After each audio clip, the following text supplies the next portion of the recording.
কর্ম এবং ফল। মানুষের স্বভাব হলো এটাই যে তিনি নিজের প্রত্যেক পরিশ্রমের প্রতিফল প্রার্থনা করেন। বেশিরভাগ সময় এই ফলাফলের চিন্তা করতে করতে, কল্পনা করতে করতে উনি কর্ম করতে থাকেন যে আমি এই কাজটা করলে এই ফল পাবো। সেই সব কল্পনা করতে থাকেন যা না তার হাতে আছে, না আছে অধিকার, আর না আছে নিয়ন্ত্রণ। উনি শুধু নিজের কর্ম করতে পারেন। উনি কি ফল পাবেন তা তার হাতে কখনোই নেই। তাই আপনিও শুধুমাত্র কর্ম করতে থাকুন, ফলের চিন্তা করবেন না। মনে রাখবেন, শিকড় এবং শাখা যেভাবে একে অপরের সাথে জড়িয়ে, সেইভাবেই একে অপরের সাথে জড়িয়ে কর্ম এবং ফল। যেরকম কর্ম আপনি করবেন সেরকম ফল আপনি অবশ্যই পাবেন। তাই এই ফলের আশায় কর্মের সময় কখনোই নষ্ট করবেন না, কারণ যে ব্যক্তি সময় নষ্ট করেন, সময় সেই ব্যক্তিকে অবশ্যই নষ্ট করে দেয়। কর্ম করুন নিঃস্বার্থভাবে, ফলের চিন্তা করবেন না, আর আমার সাথে ভালোবেসে বলুন রাধা রাধা। কর্ম এবং ফল। দেখতে গেলে এই সমস্ত ব্রহ্মাণ্ড এই দুইয়ের মাঝেই স্থির হয়ে আছে। মানুষজন কর্ম করেন ভালো ফল লাভের আশায়, আর ভালো ফল লাভের আশায় উনি এটাই ভুলে যান যে উনি যে কর্ম করছেন তা কি করছেন। আমি বলেছিলাম কর্ম করুন ফলের চিন্তা না করে, কিন্তু কি কর্ম করছেন সেই বিষয়ে ভাবাটাও অত্যন্ত আবশ্যক। নয়তো অনেক সময় আমরা এমন কর্ম করে ফেলি যা না চাইতেও বিষে পরিণত হয়, যা হয়েছে দুঃশাসনের সাথে, দুর্যোধনের সাথে, গুরু দ্রোণের সাথে। একজনের মানসিকতা উচিত ছিল না, একজনের বিবেক উচিত ছিল না, আরেকজন যে পক্ষ নির্বাচন করেছিলেন সেই পক্ষ উচিত ছিল না। আর যা কিছু ওনাদের সাথে হলো, আপনার, আমার, আমাদের সকলের সাথে তা হতে পারে। আমি বলেছিলাম কর্ম করুন, ফলের চিন্তা করবেন না, কিন্তু এই কর্মের বিষয়ে বিচার করে দেখাটাও ততটাই আবশ্যক। দেখুন, কর্ম করার উচিত প্রক্রিয়া ফলের চিন্তা না করা, কিন্তু যদি আপনার কর্ম শুভ হয় তাহলে তার ফলও নিয়তি আপনাকেই দেবে। সর্বদা কর্ম করার সময় এটা ভাবুন যে আপনার এই কর্ম এই সংসারকে, এই সমাজকে, আপনার পরিবারকে, আপনার আশেপাশের মানুষজনকে কোন দিশায় নিয়ে যাবে। যদি এটা সবার জন্য মঙ্গলময় হয় তাহলে কর্ম করতে থাকুন। আর হ্যাঁ, নিশ্চিত রূপে ফলের চিন্তা করবেন না। আসুন আমার সাথে ভালোবেসে বলুন রাধা রাধা। বটবৃক্ষের বীজ সর্ষের দানার থেকেও ছোট হয়, কিন্তু যখন তা নিজের রূপ ধারণ করে তখন তা বিশাল বৃক্ষের আকার ধারণ করে, যা সহস্র বছর ধরে বেঁচে থাকে, ছায়া প্রদান করে, পাখিদের আশ্রয় প্রদান করে, আর দেয় পথচারীদের বিশ্রাম করার স্থান। কেন? কারণ সেই ছোট বীজ তা মাটির ভেতরে গিয়ে নিজের খোলস ত্যাগ করে। অন্ধকারে থাকে সে, যতই আলো আসুক না কেন, যতই বর্ষা আসুক না কেন, সব সহ্য করে। আর তারপরে একটা চারা গাছ অঙ্কুরিত হয়, তারপর ধীর গতিতে একটা বিশাল বৃক্ষতে পরিণত হয়। দেখুন, জীবনে কঠিন সময় আসে, এই জন্য নয় যে আপনি হার মেনে নেবেন, এই জন্য আসে যাতে আপনি ভবিষ্যৎ নির্মাণের জন্য নিজেকে তৈরি করতে পারেন। যদি কঠিন সময়ে আপনি ওই বীজের মতো দৃঢ় হয়ে থাকতে পারেন, তাহলে আপনিও একদিন সেই বিশাল বৃক্ষের মতো নিজের অস্তিত্ব গড়ে তুলতে পারবেন, যা সহস্র বছর পর্যন্ত মনে রাখা হবে। আসুন আমার সাথে ভালোবেসে বলুন রাধা রাধা। এই ব্রহ্মাণ্ড কত বৃহৎ, তাই না? যার সম্মুখে এই পৃথিবীকেও একটা বিন্দুর মতো মনে হয়। আর এই পৃথিবীতে আমরা কে হই, আমাদের আকার কিরকম, আমাদের অস্তিত্বই বা কি? যখন আমরা এভাবে ভাবি তখন মনে হয় আমরা কিছুই নই। তা আমরা যখন কিছুই নই, তাহলে আমরা এত চিন্তা করি কেন? কি ভেবে ভয় পাই? কাকেই বা এত ভয় পাই? কে আমাদের মারতে পারে আর কেই বা আমাদের জন্ম দেবে? আত্মার আসলে না কখনো জন্ম হয় আর না কখনো মৃত্যু। আত্মা শুধুই শরীর বদল করে। আপনি, আমি, আমরা সকলে এই শরীর নয়, আমরা হলাম আত্মা, যা হলো পরম আত্মার পরম অঙ্গ। সেই জন্য মনে রাখবেন, বাইরের কোথাও দেখবেন না, নিজের অন্তরের গভীরে গিয়ে দেখুন, আত্মাকে উপলব্ধি করতে শিখুন। ক্লেশ, ভয়, চিন্তা, এই সব কিছুর থেকে নিজেকে দূরে রাখুন, তাহলেই উপলব্ধি করতে পারবেন পরমাত্মা কে। তাহলে আসুন আমার সাথে ভালোবেসে বলুন, রাধা রাধা। পরিবর্তন এই সংসারের শাশ্বত নিয়ম। কোনো রাজা নেই যিনি চিরকাল রাজা থাকেন, কোনো ধনী ব্যক্তি নেই যিনি চিরকাল ধনী থাকবেন। এই সংসারে সূর্যের স্থান নেওয়ার জন্য চন্দ্রিমার আগমন ঘটে। কোন স্থান যাকে পতিত বলা হয়েছিল সেখানে মহল তৈরি হয়েছে। কোন স্থান যাকে আজ মলিন বলা হয়েছে কাল সেখানে মন্দিরও স্থাপন হতে পারে। কোনো ঋতু চিরকালের জন্য থাকে না, কখনো সময় চিরকাল একরকম থাকে না। আজ যে আপনার কাছে রয়েছে কাল অন্য কারোর ছিল, আজ যে আপনার কাছে রয়েছে কাল তা অন্য কারোর কাছে চলে যাবে। আপনার সাথে কিছু থাকলে তা হলো আপনার কর্ম, কিন্তু সেই কর্মের পরিণামও আপনার নয়। আপনি শুধু কর্ম করুন, বাকি সবকিছুই পরিবর্তনশীল। কিন্তু সেই পরিবর্তনকে দেখে ভয় পাওয়ার প্রয়োজন নেই, তাকে স্বাগত জানান। যদি আপনি হাসি মুখে সেই পরিবর্তনকে স্বাগত জানান, তাহলে এই পরিবর্তনও হাসি মুখে আপনার সাথে থাকবে। আসুন আমার সাথে ভালোবেসে বলুন, রাধা রাধা। সঞ্চয়। মানুষের যখন থেকে বোধ বুদ্ধি হয় সঞ্চয় করতে আরম্ভ করে দেন। সঞ্চয় করতে থাকেন ভোজনের, সঞ্চয় অর্থের, সঞ্চয় শক্তির। নিজের জন্য করেন, নিজের পরিবারের জন্য করেন, নিজের স্ত্রীর জন্য করেন, সন্তানের জন্য করেন, সন্তানের সন্তানের জন্যও সঞ্চয় করেন। সঞ্চয় করার জন্য ওনার কাছে অনেক কারণ রয়েছে, কারণ উনি এটা ভাবেন যে এই সঞ্চিত শক্তির জন্য কেউ ওনার কোনো ক্ষতি করতে পারবে না। মানুষ ভুলে যান একটা গুরুত্বপূর্ণ কথা, এই সত্য, উনি এই সংসারে খালি হাতেই এসেছিলেন, আর এখান থেকে ওনাকে খালি হাতেই যেতে হবে। যা এখানকার তা এখানেই থেকে যাবে। আর যদি কিছু ওনার সাথে যায় তা হলো ওনার কর্ম, আর কিচ্ছু নয়। তাই যদি কিছু অর্জন করতে চান তাহলে শুভ কর্ম অর্জন করুন, আত্মশক্তি অর্জন করুন, কারণ পরলোকে এটাই হবে আপনার সম্পত্তি। তাহলে কি এটা আপনি অর্জন করতে চান না? আসুন আর আমার সাথে ভালোবেসে বলুন, রাধা রাধা। সদিচ্ছা। দেখতে গেলে 3 অক্ষরে তৈরি এই শব্দ, কিন্তু সমস্ত ত্রিলোক তার উপরেই আধারিত। আপনি এই সংসারে এসেছেন, তখন অবশ্যই শ্বাস নেবেন, কিন্তু তার বদলে আপনাকে কিছু তো দিতেই হবে। আপনার উপর নির্ভর করছে আপনি কি দেবেন। কি দেবেন এই সংসারকে, এই সমাজকে, নিজের পরিবারকে, আর তার বদলে কি নেবেন? যশ নাকি অপযশ?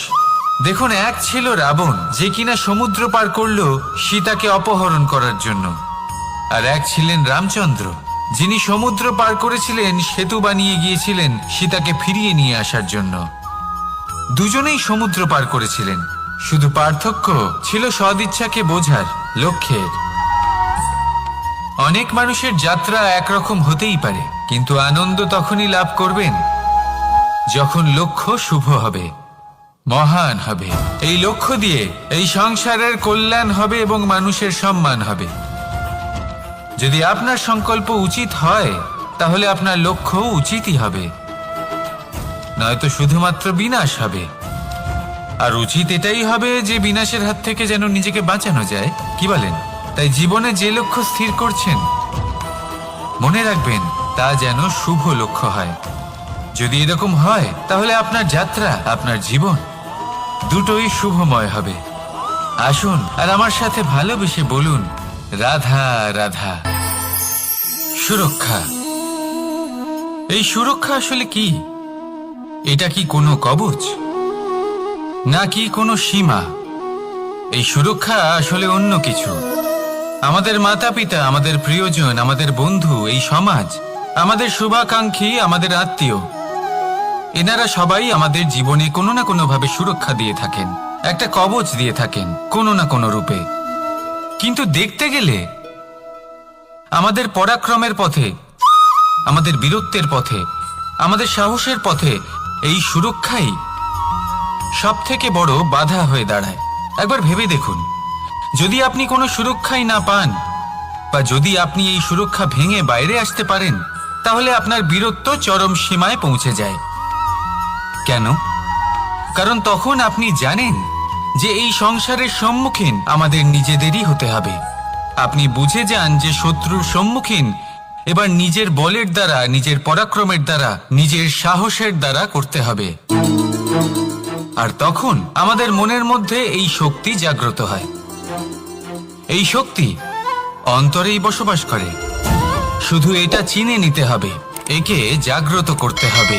আর এটা সুরক্ষা ভেঙে যাওয়ার পরেই সম্ভব হয়। আর যারা নিজের শক্তি সম্পর্কে জানেন,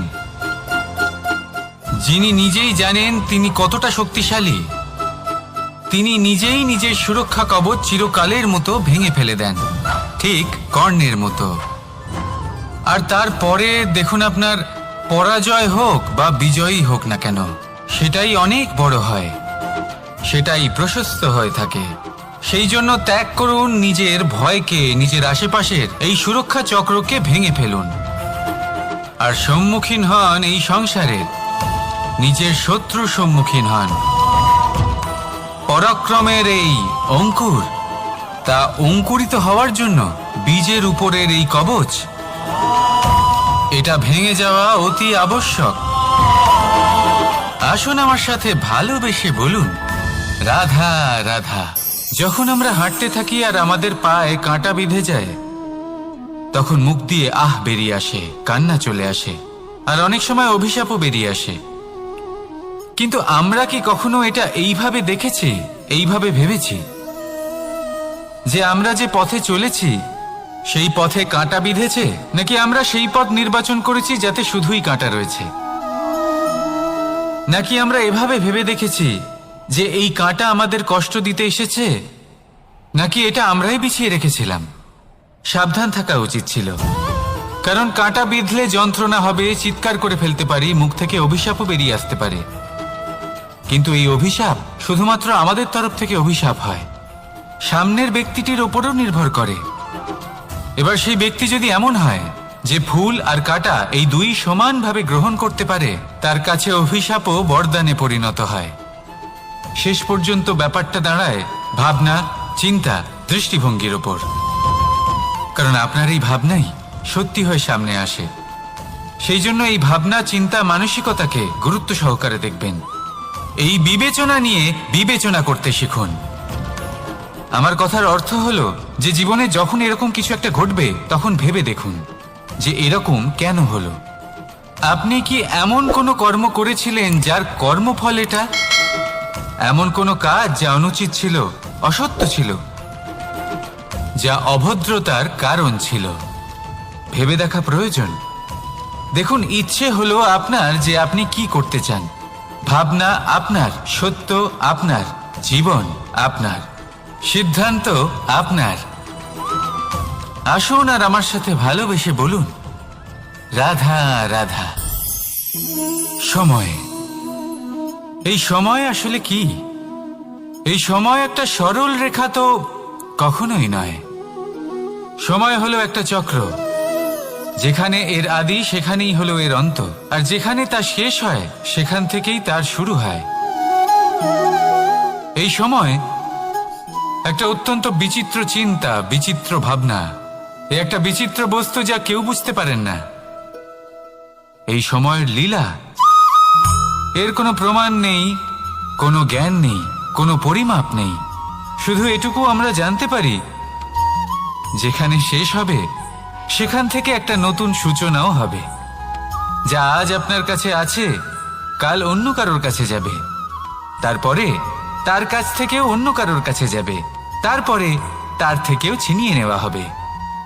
এই নিয়তির একজনের কাছ থেকে অন্যজনের কাছে আদান প্রদানের এই সময় হলো আপনার সময়। এই সময়ের সদ্ব্যবহার করুন, এই সময়কে বাঁচুন। আপনাকে শুধু এটাই সুনিশ্চিত করতে হবে যে আপনি কোন পক্ষে আছেন। আর সত্যি বলতে কি, আপনার জীবনের পরিণাম নির্ভর করে আপনার নির্বাচনের ওপর। আপনি কোন পক্ষ নির্বাচন করছেন। তাহলে মনে রাখবেন, জীবনে সেই পক্ষই নির্বাচন করবেন যা চয়ন করার পরে আপনি সুখ অনুভব করবেন, আপনি সন্তোষ লাভ করবেন, প্রসন্নতা লাভ করবেন। আর আমি এটাই সুনিশ্চিত করব যে এই পক্ষ যেন শান্তির পক্ষ হয়, এই পক্ষই যেন প্রেমের পক্ষ হয়। তাহলে চিন্তা করবেন না, আর আসুন আমার সাথে ভালোবেসে বলুন, রাধা রাধা। দৃষ্টি আর দৃষ্টিভঙ্গি, এই সমগ্র লীলা হলো এই দুইয়ের। বিচিত্র হতে পারে, কিন্তু এটাই সত্যি। এবার আপনাকে একটা উদাহরণ দিয়ে বোঝাই। অনেক সময় আপনি কোনো ব্যক্তিকে এটা বলতে শুনবেন যে আমি আমার নিজের উপরে গর্ব করি, আমি নিজেকে নিয়ে গর্ব করি, আমি খুব ভালোভাবে আমার মা বাবার সেবা করি, ওনাদের আমি সবসময় সুখী রাখি, ওনাদের আমি একটা বাড়ি দিয়েছি, সকল সুখ সুবিধা দিয়েছি, ওনাদের জীবনে প্রত্যেক জিনিস দিয়েছি আর দেব যা তাদের প্রয়োজন। এবার আমাকে বলুন যে আপনি কে হন। আপনি হলেন সেই বীজ যা আপনার মাতা পিতা রোপণ করেছেন। আপনার মা বাবাই আপনাকে এই সংসারে জন্ম দিয়েছেন। এবার এইসব কথার কি তাৎপর্য? এই হলো সেই ব্যক্তির দৃষ্টিভঙ্গি। এবার দেখা যাক এই প্রকৃতি আমাদের কি শেখায়। কখনো কোনো গাছকে দেখবেন, যখন সেই গাছে ফল আসে, সে মালিকে এটা বলে না যে দেখো আমি তোমাকে ফল খেতে দিচ্ছি। সেই বৃক্ষ এটা বলে না যে দেখো আমি তোমায় আহার করতে দিচ্ছি, কারণ ও জানে যে এটা হলো সেই মালির পরিশ্রম, এটা হলো তারই কর্মের ফল, আর এটা তারই পাওয়া উচিত। সে বলে যে তোমার জিনিস তোমাকেই অর্পণ করলাম, এ আমার জিনিস নয়। ও জানে সেই মালির গুরুত্ব আসলে কি। এটা হলো তার দৃষ্টিভঙ্গি। সেই জন্য আপনি জীবনে কোন ব্যক্তির মধ্যে, কোন পশু পাখির মধ্যে, কোন প্রাণীর মধ্যে, কোন পরিস্থিতিতে, কোন আবেগের মুহূর্তে কি দেখতে পাচ্ছেন, সেটা আপনার দৃষ্টিভঙ্গির উপরে নির্ভর করছে। তাই নিজের মনে ধন্যাত্মক ভাব জাগ্রত করুন, শুভ চিন্তা নিয়ে আসুন। এই ভাবনাই সত্য হয়ে সামনে আসবে। এই দৃষ্টিভঙ্গি এমন হয়ে যাবে যে আপনার জীবনে সবকিছুই শুভ হবে। তাহলে আসুন আর আমার সাথে ভালোবেসে বলুন, রাধা রাধা। প্রতিশোধ অথবা কাউকে দুঃখ দেওয়ার ভাবনা, যদি এটা আপনার মনে থাকে, তাহলে আপনি নিজের মনেই যন্ত্রণার একটা বিশাল বৃক্ষ রোপণ করছেন, এটা মনে রাখবেন। কারণ কাউকে দুঃখ দেবার এই ভাবনা, এটা হলো সেই বীজ যা আপনার মনেই পতিত হবে, আপনার মনেই অঙ্কুরিত হবে, আর আপনার মনেই একটা বিশাল বৃক্ষরূপে বেড়ে উঠবে। জীবন আপনার, কর্ম আপনার, কাউকে দুঃখ দেবার ভাবনা আপনার ছিল, এই বৃক্ষ হলো আপনার, তাই এর ফলও আপনিই পাবেন, যা গ্রহণও আপনাকেই করতে হবে। মনে রাখবেন, যে মানুষ এটা ভাবে যে আমি ওকে দুঃখ দেব, ওকে কষ্ট দিতে চাই আমি, সেই মানুষই দুঃখ আর কষ্ট পেয়ে থাকে। যদি সেই জায়গায় আপনি এটা ভাবেন যে আমি কাউকে সুখী করে তুলতে চাই, কাউকে সুখ প্রদান করতে চাই, তাহলে তারও বীজ আপনার মনেই রোপণ হবে, বৃক্ষে পরিণত হবে, যার ফলও আপনিই পাবেন। এখানে বিষয়টা হলো শুধু মানসিকতার চিন্তা, যা সত্য হয়ে আপনার সামনে আসে। তাহলে এই মানসিকতা শুভ করুন, সবার জন্য মঙ্গল কামনা করুন। অন্যের মনে আপনার জন্য ভালো চিন্তা থাকুক বা না থাকুক, আপনি সবার জন্য শুভ চিন্তা করে কর্ম করতে থাকুন, তাহলে আপনার সাথেও ভালোই হবে। তাহলে আসুন আর আমার সাথে ভালোবেসে বলুন, রাধা রাধা। সুখ আর অভিজ্ঞতা, এই দুই জীবনে একসাথে কখনোই আসে না। মনে রাখবেন, যেখানে সুখ থাকে সেখানে অভিজ্ঞতা থাকে না, আর যখন এই সুখ আমাদের জীবন থেকে দূরে চলে যায়, তখন আমাদের জীবনে আসে এই অভিজ্ঞতা। পরমাত্মা, প্রকৃতি, নিয়তি এই অভিজ্ঞতাকে আমাদের জীবনে পাঠান, যাতে আমরা একটা অত্যন্ত গুরুত্বপূর্ণ শিক্ষা, একটা জ্ঞান প্রাপ্ত করতে পারি। এই অভিজ্ঞতা আমাদের শেখায় যে অতীতে এমন কি হয়েছিল যা আমাদের করা উচিত হয়নি। আমাদের শেখায় ভবিষ্যতে এমন কি আছে যা আমাদের করা উচিত আর কি করা উচিত নয়। দেখতে গেলে এই অভিজ্ঞতা আমাদের সেই শিক্ষা দেয় যার জন্য আমরা সুখের দিকে উচিতভাবে অগ্রসর হতে পারি। সেই জন্য জীবনে যখনই দুঃখ আসবে, দুঃখের এই সময় আসবে, তখন হতাশ হবেন না। বোঝার চেষ্টা করুন এই পরিস্থিতি কেন এসেছে, কি শিক্ষা দিতে এসেছে। যদি আপনি সেই জ্ঞান লাভ করেন, সুখের পথে অগ্রসর হন, তাও উচিত রূপে, তাহলে এই অভিজ্ঞতার উদ্দেশ্য পূরণ হয়ে যায়। তাহলে আসুন আর আমার সাথে ভালোবেসে বলুন, রাধা রাধা। এবং ফল, মানুষের স্বভাব হলো এটাই যে তিনি নিজের প্রত্যেক পরিশ্রমের প্রতিফল প্রার্থনা করেন। বেশিরভাগ সময় এই ফলাফলের চিন্তা করতে করতে, কল্পনা করতে করতে উনি কর্ম করতে থাকেন যে আমি এই কাজটা করলে এই ফল পাবো। সেই সব কল্পনা করতে থাকেন যা না তার হাতে আছে, না আছে অধিকার, আর না আছে নিয়ন্ত্রণ। উনি শুধু নিজের কর্ম করতে পারেন। উনি কি ফল পাবেন তা তার হাতে কখনোই নেই। তাই আপনিও শুধুমাত্র কর্ম করতে থাকুন, ফলের চিন্তা করবেন না। মনে রাখবেন, শিকড় এবং শাখা যেভাবে একে অপরের সাথে জড়িয়ে, সেইভাবেই একে অপরের সাথে জড়িয়ে কর্ম এবং ফল। যেরকম কর্ম আপনি করবেন, সেরকম ফল আপনি অবশ্যই পাবেন। তাই এই ফলের আশায় কর্মের সময় কখনোই নষ্ট করবেন না, কারণ যে ব্যক্তি সময় নষ্ট করেন, সময় সেই ব্যক্তিকে অবশ্যই নষ্ট করে দেয়।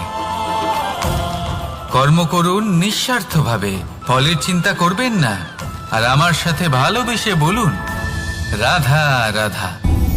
কর্ম এবং ফল, দেখতে গেলে এই সমস্ত ব্রহ্মাণ্ড এই দুইয়ের মাঝেই স্থির হয়ে আছে।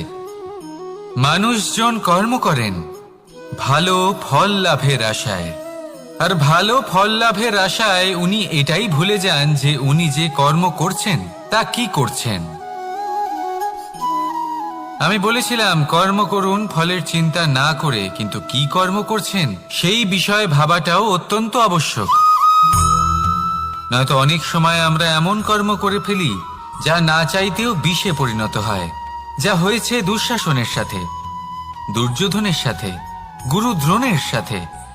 একজনের মানসিকতা উচিত ছিল না, একজনের বিবেক উচিত ছিল না, আরেকজন যে পক্ষ নির্বাচন করেছিলেন সেই পক্ষ উচিত ছিল না। আর যা কিছু ওনাদের সাথে হলো, আপনার, আমার, আমাদের সকলের সাথে তা হতে পারে। আমি বলেছিলাম কর্ম করুন, ফলের চিন্তা করবেন না, কিন্তু এই কর্মের বিষয়ে বিচার করে দেখাটাও ততটাই আবশ্যক। দেখুন, কর্ম করার উচিত প্রক্রিয়া ফলের চিন্তা না করা, কিন্তু যদি আপনার কর্ম শুভ হয়, তাহলে তার ফল ও নিয়তি আপনাকেই দেবে। সর্বদা কর্ম করার সময় এটা ভাবুন যে আপনার এই কর্ম এই সংসারকে, এই সমাজকে, আপনার পরিবারকে, আপনার আশেপাশের মানুষজনকে কোন দিশায় নিয়ে যাবে।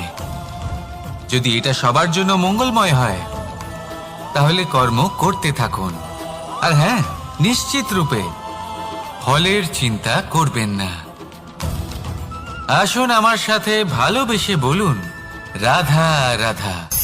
বটবৃক্ষের বীজ সর্ষের দানার থেকেও ছোট হয়, কিন্তু যখন তা নিজের রূপ ধারণ করে, তখন তা বিশাল বৃক্ষের আকার ধারণ করে, যা সহস্র বছর ধরে বেঁচে থাকে, ছায়া প্রদান করে, পাখিদের আশ্রয় প্রদান করে, আর দেয় পথচারীদের বিশ্রাম করার স্থান। কেন? কারণ সেই ছোট বীজ তা মাটির ভেতরে গিয়ে নিজের খোলস ত্যাগ করে। অন্ধকারে থাকে সে, যতই আলো আসুক না কেন, যতই বর্ষা আসুক না কেন, সব সহ্য করে। আর তারপরে একটা চারা গাছ অঙ্কুরিত হয়, তারপর ধীর গতিতে একটা বিশাল বৃক্ষতে পরিণত হয়।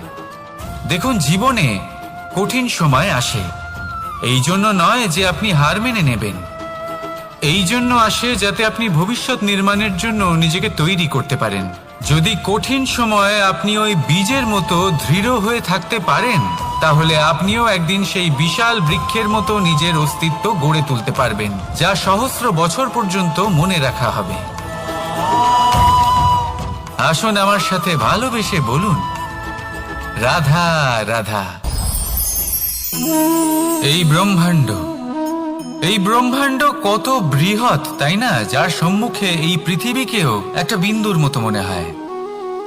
আর এই পৃথিবীতে আমরা কে হই, আমাদের আকার কিরকম, আমাদের অস্তিত্বই বা কি? যখন আমরা এভাবে ভাবি তখন মনে হয় আমরা কিছুই নই। তা আমরা যখন কিছুই নই তাহলে আমরা এত চিন্তা করি কেন? কি ভেবে ভয় পাই? কাকেই বা এত ভয় পাই? কে আমাদের মারতে পারে আর কেই বা আমাদের জন্ম দেবে? আত্মার আসলে না কখনো জন্ম হয় আর না কখনো মৃত্যু। আত্মা শুধুই শরীর বদল করে। আপনি, আমি, আমরা সকলে এই শরীর নয়, আমরা হলাম আত্মা, যা হলো পরম আত্মার পরম অঙ্গ। সেই জন্য মনে রাখবেন, বাইরের কোথাও দেখবেন না, নিজের অন্তরের গভীরে গিয়ে দেখুন, আত্মাকে উপলব্ধি করতে শিখুন। ক্লেশ, ভয়, চিন্তা, এই সব কিছুর থেকে নিজেকে দূরে রাখুন, তাহলেই উপলব্ধি করতে পারবেন পরমাত্মাকে। তাহলে আসুন আমার সাথে ভালোবেসে বলুন, রাধা রাধা। পরিবর্তন এই সংসারের শাশ্বত নিয়ম। কোনো রাজা নেই যিনি চিরকাল রাজা থাকেন, কোনো ধনী ব্যক্তি নেই যিনি চিরকাল ধনী থাকবেন। এই সংসারে সূর্যের স্থান নেওয়ার জন্য চন্দ্রিমার আগমন ঘটে। কোন স্থান যাকে পতিত বলা হয়েছিল সেখানে মহল তৈরি হয়েছে। কোন স্থান যাকে আজ মলিন বলা হয়েছে কাল সেখানে মন্দিরও স্থাপন হতে পারে। কোন ঋতু চিরকালের জন্য থাকে না, কখনো সময় চিরকাল একরকম থাকে না। আজ যে আপনার কাছে রয়েছে কাল অন্য কারোর ছিল। আজ যে আপনার কাছে রয়েছে কাল তা অন্য কারোর কাছে চলে যাবে। আপনার সাথে কিছু থাকলে তা হলো আপনার কর্ম, কিন্তু সেই কর্মের পরিণামও আপনার নয়। আপনি শুধু কর্ম করুন, বাকি সবকিছুই পরিবর্তনশীল। কিন্তু সেই পরিবর্তনকে দেখে ভয় পাওয়ার প্রয়োজন নেই, তাকে স্বাগত জানান। যদি আপনি হাসি মুখে সেই পরিবর্তনকে স্বাগত জানান, তাহলে এই পরিবর্তনও হাসি মুখে আপনার সাথে থাকবে। আসুন আমার সাথে ভালোবেসে বলুন, রাধা রাধা। সঞ্চয়। মানুষের যখন থেকে বোধ বুদ্ধি হয় সঞ্চয় করতে আরম্ভ করে দেন। সঞ্চয় করতে থাকেন ভোজনের, সঞ্চয় অর্থের, সঞ্চয় শক্তির। নিজের জন্য করেন, নিজের পরিবারের জন্য করেন, নিজের স্ত্রীর জন্য করেন, সন্তানের জন্য করেন, সন্তানের সন্তানের জন্য সঞ্চয় করেন। সঞ্চয় করার জন্য ওনার কাছে অনেক কারণ রয়েছে, কারণ উনি এটা ভাবেন যে এই সঞ্চিত শক্তির জন্য কেউ ওনার কোনো ক্ষতি করতে পারবে না। মানুষ ভুলে যান একটা গুরুত্বপূর্ণ কথা, এই সত্য, উনি এই সংসারে খালি হাতেই এসেছিলেন আর এখান থেকে ওনাকে খালি হাতেই যেতে হবে। যা এখানকার তা এখানেই থেকে যাবে। আর যদি কিছু ওনার সাথে যায় তা হলো ওনার কর্ম, আর কিচ্ছু নয়। তাই যদি কিছু অর্জন করতে চান তাহলে শুভ কর্ম অর্জন করুন, আত্মশক্তি অর্জন করুন, কারণ পরলোকে এটাই হবে আপনার সম্পত্তি। তাহলে কি এটা আপনি অর্জন করতে চান না? আসুন আর আমার সাথে ভালোবেসে বলুন, রাধা রাধা। সদিচ্ছা। দেখতে গেলে 3 অক্ষরে তৈরি এই শব্দ, কিন্তু সমস্ত ত্রিলোক তার উপরেই আধারিত। আপনি এই সংসারে এসেছেন, তখন অবশ্যই শ্বাস নেবেন, কিন্তু তার বদলে আপনাকে কিছু তো দিতেই হবে। আপনার উপর নির্ভর করছে আপনি কি দেবেন। কি দেবেন এই সংসারকে, এই সমাজকে, নিজের পরিবারকে, আর তার বদলে কি নেবেন? যশ নাকি অপযশ? দেখুন, এক ছিল রাবণ, যে কিনা সমুদ্র পার করলো সীতাকে অপহরণ করার জন্য, আর এক ছিলেন রামচন্দ্র, যিনি সমুদ্র পার করেছিলেন, সেতু বানিয়ে গিয়েছিলেন সীতাকে ফিরিয়ে নিয়ে আসার জন্য। দুজনেই সমুদ্র পার করেছিলেন, শুধু পার্থক্য ছিল সদিচ্ছাকে বোঝার, লক্ষ্যের। অনেক মানুষের যাত্রা একরকম হতেই পারে, কিন্তু আনন্দ তখনই লাভ করবেন যখন লক্ষ্য শুভ হবে, মহান হবে। এই লক্ষ্য দিয়ে এই সংসারের কল্যাণ হবে এবং মানুষের সম্মান হবে। যদি আপনার সংকল্প উচিত হয় তাহলে আপনার লক্ষ্য উচিতই হবে, নয়তো শুধুমাত্র বিনাশ হবে। আর উচিত এটাই হবে যে বিনাশের হাত থেকে যেন নিজেকে বাঁচানো যায়, কি বলেন? তাই জীবনে যে লক্ষ্য স্থির করছেন মনে রাখবেন তা যেন শুভ লক্ষ্য হয়। যদি এরকম হয় তাহলে আপনার যাত্রা, আপনার জীবন দুটোই শুভময় হবে। আসুন আর আমার সাথে ভালোবেসে বলুন, রাধা রাধা। সুরক্ষা। এই সুরক্ষা আসলে কি? এটা কি কোনো কবচ, নাকি কোনো সীমা? এই সুরক্ষা আসলে অন্য কিছু। আমাদের মাতা পিতা, আমাদের প্রিয়জন, আমাদের বন্ধু, এই সমাজ, আমাদের শুভাকাঙ্ক্ষী, আমাদের আত্মীয়, এনারা সবাই আমাদের জীবনে কোনো না কোনো ভাবে সুরক্ষা দিয়ে থাকেন, একটা কবচ দিয়ে থাকেন কোনো না কোনো রূপে। কিন্তু দেখতে গেলে আমাদের পরাক্রমের পথে, আমাদের বীরত্বের পথে, আমাদের সাহসের পথে এই সুরক্ষাই সব থেকে বড় বাধা হয়ে দাঁড়ায়। একবার ভেবে দেখুন, যদি আপনি কোনো সুরক্ষাই না পান, বা যদি আপনি এই সুরক্ষা ভেঙে বাইরে আসতে পারেন, তাহলে আপনার বীরত্ব চরম সীমায় পৌঁছে যায়। কেন? কারণ তখন আপনি জানেন যে এই সংসারের সম্মুখীন আমাদের নিজেদেরই হতে হবে। আপনি বুঝে যান যে শত্রুর সম্মুখীন এবার নিজের বলের দ্বারা, নিজের পরাক্রমের দ্বারা, নিজের সাহসের দ্বারা করতে হবে। আর তখন আমাদের মনের মধ্যে এই শক্তি জাগ্রত হয়। এই শক্তি অন্তরেই বসবাস করে। শুধু এটা চিনে নিতে হবে, একে জাগ্রত করতে হবে। আর এটা সুরক্ষা ভেঙে যাওয়ার পরেই সম্ভব হয়। আর যারা নিজের শক্তি সম্পর্কে জানেন, যিনি নিজেই জানেন তিনি কতটা শক্তিশালী, তিনি নিজেই নিজের সুরক্ষা কবচ চিরকালের মতো ভেঙে ফেলে দেন, ঠিক কর্ণের মতো। আর তারপরে দেখুন, আপনার পরাজয় হোক বা বিজয়ী হোক না কেন, সেটাই অনেক বড় হয়, সেটাই প্রশস্ত হয়ে থাকে।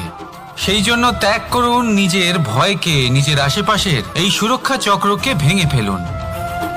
আর সম্মুখীন হন এই সংসারের নিজের শত্রু সম্মুখীন হন। পরাক্রমের এই অঙ্কুর, তা অঙ্কুরিত হওয়ার জন্য বীজের উপরের এই কবচ, এটা ভেঙে যাওয়া অতি আবশ্যক। আসুন আমার সাথে ভালোবেসে বলুন, রাধা রাধা। যখন আমরা হাঁটতে থাকি আর আমাদের পায়ে কাঁটা বিঁধে যায়, তখন মুখ দিয়ে আহ বেরিয়ে আসে, কান্না চলে আসে, আর অনেক সময় অভিশাপও বেরিয়ে আসে। কিন্তু আমরা কি কখনো এটা এইভাবে দেখেছি, এইভাবে ভেবেছি যে আমরা যে পথে চলেছি সেই পথে কাঁটা বিঁধেছে, নাকি আমরা সেই পথ নির্বাচন করেছি যাতে শুধুই কাঁটা রয়েছে? নাকি আমরা এভাবে ভেবে দেখেছি যে এই কাঁটা আমাদের কষ্ট দিতে এসেছে, নাকি এটা আমরাই বিছিয়ে রেখেছিলাম? সাবধান থাকা উচিত ছিল, কারণ কাঁটা বিঁধলে যন্ত্রণা হবে, চিৎকার করে ফেলতে পারি, মুখ থেকে অভিশাপও বেরিয়ে আসতে পারে। কিন্তু এই অভিশাপ শুধুমাত্র আমাদের তরফ থেকে অভিশাপ হয়, সামনের ব্যক্তিটির ওপরও নির্ভর করে। এবার সেই ব্যক্তি যদি এমন হয় যে ফুল আর কাঁটা এই দুই সমানভাবে গ্রহণ করতে পারে, তার কাছে অভিশাপও বরদানে পরিণত হয়। শেষ পর্যন্ত ব্যাপারটা দাঁড়ায় ভাবনা, চিন্তা, দৃষ্টিভঙ্গির ওপর। কারণ আপনার এই ভাবনাই সত্যি হয়ে সামনে আসে। সেই জন্য এই ভাবনা, চিন্তা, মানসিকতাকে গুরুত্ব সহকারে দেখবেন।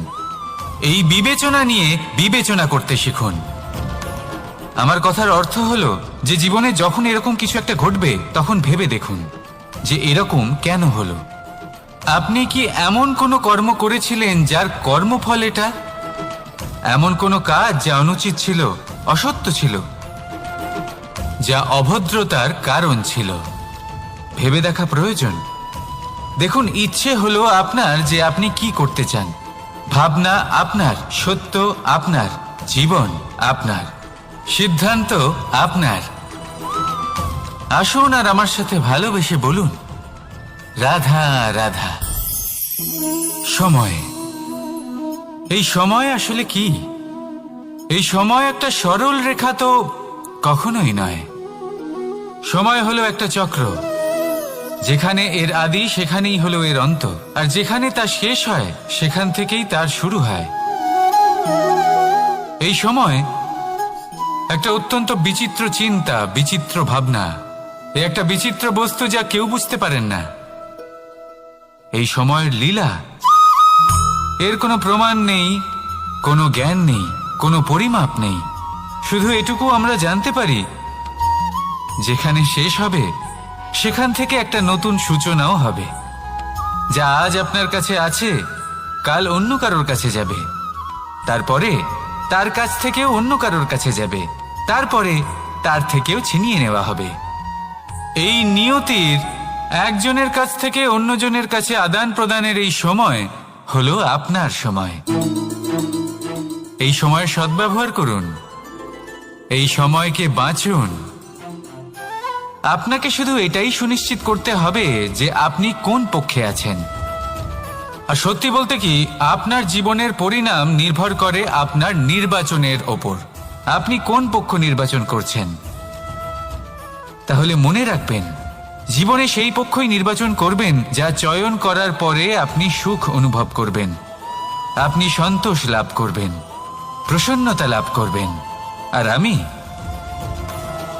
আমি এটাই সুনিশ্চিত করব যে এই পক্ষ যেন শান্তির পক্ষ হয়, এই পক্ষই যেন প্রেমের পক্ষ হয়। তাহলে চিন্তা করবেন না, আর আসুন আমার সাথে ভালোবেসে বলুন, রাধা রাধা। দৃষ্টি আর দৃষ্টিভঙ্গি, এই সমগ্র লীলা হলো এই দুইয়ের। বিচিত্র হতে পারে, কিন্তু এটাই সত্যি। এবার আপনাকে একটা উদাহরণ দিয়ে বোঝাই। অনেক সময় আপনি কোনো ব্যক্তিকে এটা বলতে শুনবেন যে আমি আমার নিজের উপরে গর্ব করি, আমি নিজেকে নিয়ে গর্ব করি, আমি খুব ভালোভাবে আমার মা বাবার সেবা করি, ওনাদের আমি সবসময় সুখী রাখি, ওনাদের আমি একটা বাড়ি দিয়েছি, সকল সুখ সুবিধা দিয়েছি, ওনাদের জীবনে প্রত্যেক জিনিস দিয়েছি আর দেব যা তাদের প্রয়োজন। এবার আমাকে বলুন যে আপনি কে হন।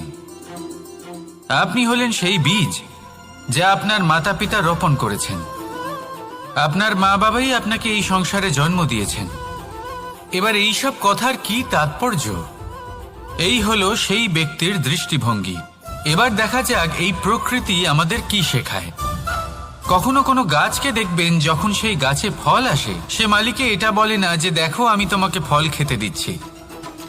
সেই বৃক্ষ এটা বলে না যে দেখো আমি তোমায় আহার করতে দিচ্ছি, কারণ ও জানে যে এটা হলো সেই মালির পরিশ্রম, এটা হলো তারই কর্মের ফল, আর এটা তারই পাওয়া উচিত। সে বলে যে তোমার জিনিস তোমাকেই অর্পণ করলাম, এ আমার জিনিস নয়। ও জানে সেই মালির গুরুত্ব আসলে কি। এটা হলো তার দৃষ্টিভঙ্গি। সেই জন্য আপনি জীবনে কোন ব্যক্তির মধ্যে, কোন পশু পাখির মধ্যে, কোন প্রাণীর মধ্যে, কোন পরিস্থিতিতে, কোন আবেগের মুহূর্তে কি দেখতে পাচ্ছেন, সেটা আপনার দৃষ্টিভঙ্গির উপরে নির্ভর করছে। তাই নিজের মনে ধন্যাত্মক ভাব জাগ্রত করুন, শুভ চিন্তা নিয়ে আসুন। এই ভাবনাই সত্য হয়ে সামনে আসবে। এই দৃষ্টিভঙ্গি এমন হয়ে যাবে যে আপনার জীবনে সবকিছুই শুভ হবে। তাহলে আসুন আর আমার সাথে ভালোবেসে বলুন, রাধা রাধা। প্রতিশোধ অথবা কাউকে দুঃখ দেওয়ার ভাবনা, যদি এটা আপনার মনে থাকে, তাহলে আপনি নিজের মনেই যন্ত্রণার একটা বিশাল বৃক্ষ রোপণ করছেন, এটা মনে রাখবেন। কারণ কাউকে দুঃখ দেবার এই ভাবনা, এটা হলো সেই বীজ যা আপনার মনেই পতিত হবে, আপনার মনেই অঙ্কুরিত হবে, আর আপনার মনেই একটা বিশাল বৃক্ষরূপে বেড়ে উঠবে। জীবন আপনার, কর্ম আপনার, কাউকে দুঃখ দেবার ভাবনা আপনার ছিল, এই বৃক্ষ হলো আপনার, তাই এর ফলও আপনিই পাবেন, যা গ্রহণও আপনাকেই করতে হবে।